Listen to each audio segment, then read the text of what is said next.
Hey, what's going on, everybody? Today I'm going to be taking a little bit of a break from design work, and I'm going to be talking about rebrands and brands that I really like, actually. So these were rebrands that happened, and I was really a big fan of when they came out, and I'm still a big fan of them. So, there are a lot of times where a company rebrands and they don't quite hit the mark, or they completely miss what the entire attitude is behind the company.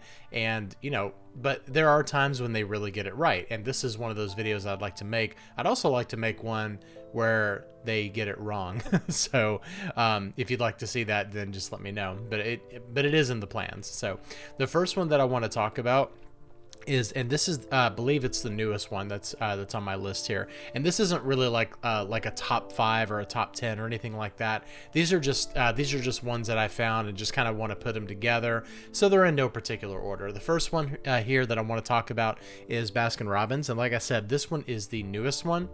And what I really like about this one, and I may be in the minority here, I know a lot of people don't like it, but I see a lot of people do, is I really like the retro-ness of this. It definitely has a callback to, like 80s and even a little bit of 70s going on here. But I really do like the fact that they still maintained the hidden 31 inside the logo. So that's pretty cool. I like that. Plus I love the colors, this like kind of this really super dark pink contrasted with this really nice bright pink right here. And I really do like it on the packaging, on the cups here. It looks really nice.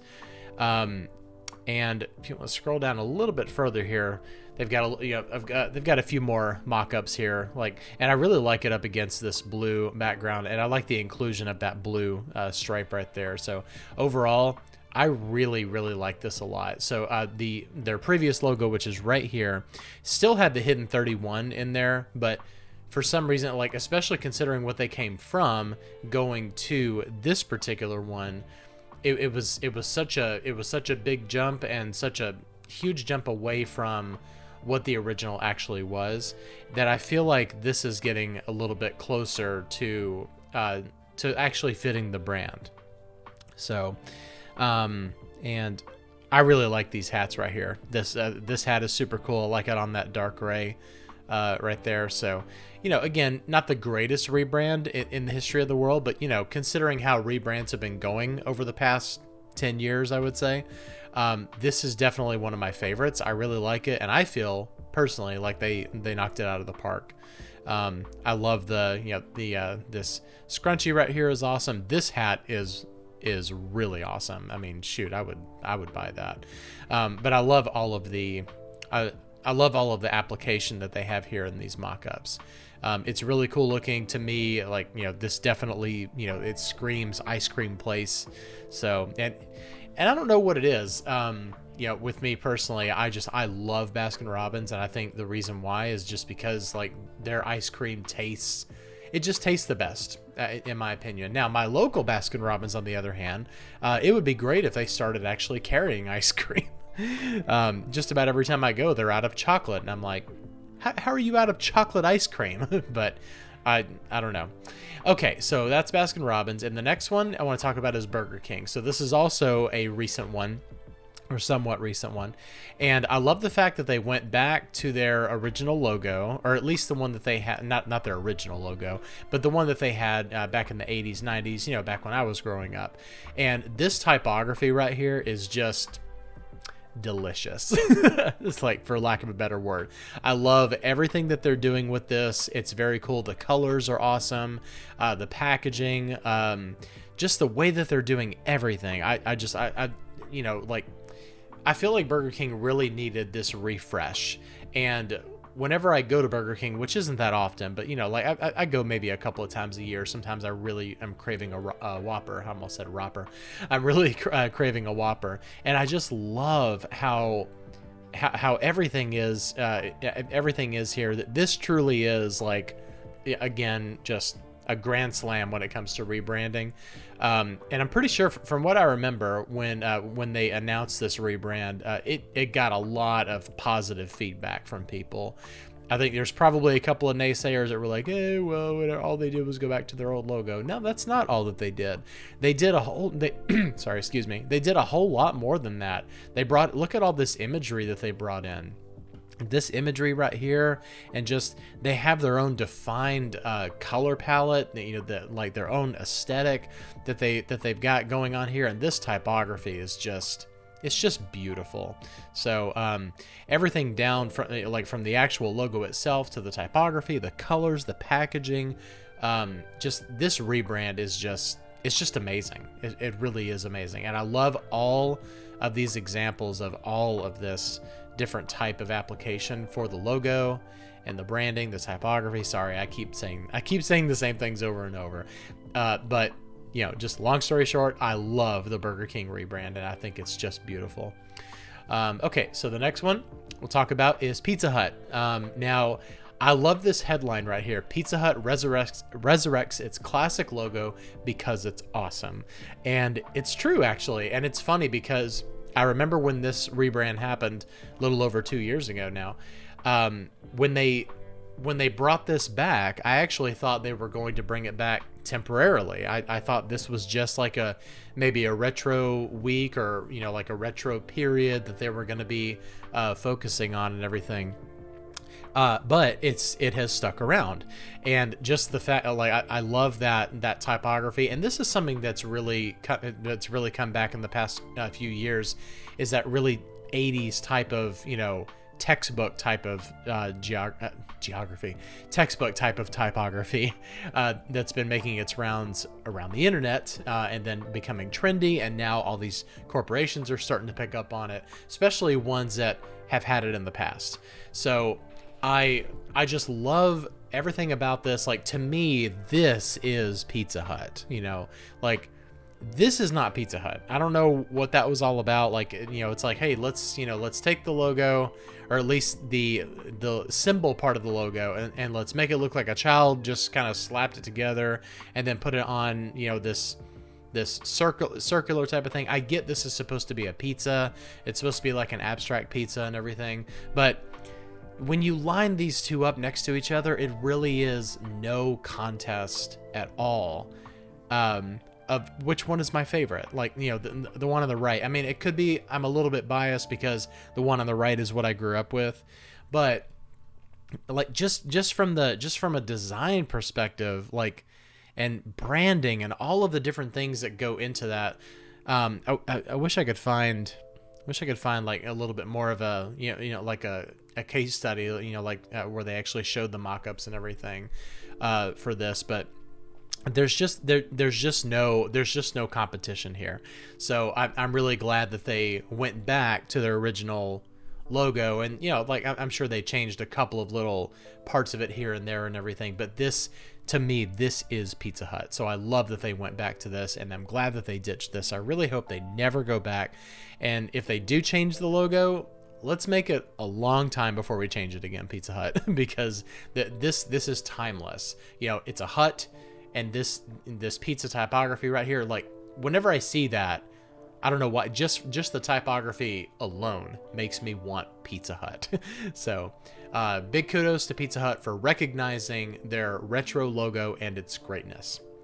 All right, next one is something that I'm definitely in the minority on here, but I really enjoyed when Reebok rebranded back in 2014, and like the whole, I don't know if you ever saw their rebrand video that they put together, and I think that they put it up on YouTube. I actually tried to look for it this morning. I can't find it anywhere, but they put together a really nice video talking about how the symbol represents, it's Delta representing change, and all of the different things. They really did try to get people excited about working out again, and developing a more healthy lifestyle. To me, it was very inspiring, actually. That's I would say that it really kind of started, this very long journey that I've been on for a long time. That was really the first time that I was like, oh, I need to start eating right and getting in shape and all that stuff and everything. I credit Reebok's rebrand to that, but you know, obviously they have since ditched this entire thing. They went back to their original logo, but I really liked not only the branding, but also just the messaging behind that particular rebrand. And I liked it. I know there were a lot of people that didn't. I'm trying to see if there was any other. Yeah, so like, you know, just talking about like the symbol right here, which I think the symbol is cool. It is a little bit plain. You know, which is fine. And then this typography right here, it could have had a little bit more pizzazz to it. I know I sound like a terrible client, I'm sorry, but it could have had a little bit more pizzazz to it. But overall, I really liked it. And, you know, I know a lot of people didn't, but I did. And to me, it was a little bit inspiring. So, all right, the last one I want to talk about here is Mastercard. And really, I think that it, you know, this is one of those things where it's such a gargantuan brand that it just needs to speak for itself, and the symbolism in it needs to be universal. It needs to be immediately recognizable, and they really achieved this. When did they do this? This wasn't that long ago. Let's see if there's a date on it. I can't find a date on this, but anyway, so we'll take a look at the applications of the rebranding and everything. So, but you know, first of all, let's just take a look at the actual design of the logo itself. So you've got, you know, the red circle and this yellowish orangish circle merging together to create this inner orange circle right here. I don't know if there's any type of metaphor that they're trying to go for, any type of imagery or symbolism that they're going for here.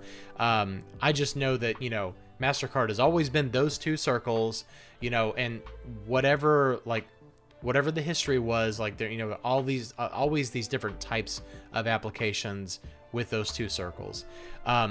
I really do enjoy the lettering right here. Like, this almost kind of looks like a Bauhaus poster, where the font is kind of in between like Swiss and Bauhaus in terms of the typography. But I really do enjoy it, actually. This is nice. You know, like, I mean, this is, you know, it's a credit card company, but, you know, they managed to take a credit card company's logo and make it, you know, very visually appealing. Let's take a look at a couple of other applications here. Here's an alternate version, you know, going horizontal. And here we go. And here's an actual logo history of it. So what I grew up with, you know, was the 1990 version, like 90 and 96, where they added that little drop shadow right there. And then ever since 96, you know, like I remember when they did this gradient type of thing. That was, you know, when the whole digital, you know, like when that, you know, when the whole like Web 2.0 and the word digital was such a hot buzz thing and everything, and they were just going through, like, you know, just trying to overcomplicate things, like, you know, doing the intersecting thing right there where you've got the, I mean, it's a cool design, you know, and everything, but not great for a logo. So the fact that they just redid it and they really simplified it, and, you know, this is a logo that needs to be super duper simple, and they really achieved it, and I actually really do like what they did with it. Let's see if there's any other applications here. Oh yeah, so yeah, there's this right here where they showed this on different products and on a phone, and, you know, like on an app and everything, and then on this lanyard with this card on it and everything. It just, wherever it appears, it just looks great. It looks very professional. I really like this right here, where you got all these different circles, and, you know, obviously Mastercard is, you know, circle, like, you know, like that those are their main things. So I really like that they incorporated that into the rest of the branding with all of their different elements. And let's see here, and the color palette right here, this is super cool. And then the let's see, FF Mark is the name of that font. Or the typeface, I'm sorry, the name of the typeface. The color palette is interesting because, you know, there's always these jokes going around, like design humor type of accounts and everything, where it's like, you know, what is your color palette? And they're like, yes, or every color under the sun. And this one does have a lot of colors to it, but as you can see, it's very cohesive. It's very controlled. You know, like, the colors are not all over the place. You know, there's definitely some segments, you know, from here, like, they're mostly warm colors and everything, but they do a really good job of, you know, of really unifying and keeping it all together. And I like this little animation that they've got going on here, just the circle and then the two circles breaking out and separating from each other. Very cool. So those are the top, well, not the top, but just 5 5 rebrands that I wanted to talk about today. So if you enjoyed this type of video and you want to see more like this, please let me know down in the comments. It really helps to get some feedback as to what you guys are looking for. So I think I'm going to do another one where I talk about some rebrands that I don't like, or maybe just logo designs in general that I don't like. So so let me know what you think about this, or if you just rather see me design, then let me know that too. But either way, I need some feedback. So I appreciate the help. If you like this video, please hit like and subscribe, and also click the bell for notifications to be notified of all new content. Thanks a lot for watching, and I'll see you next time. Bye bye.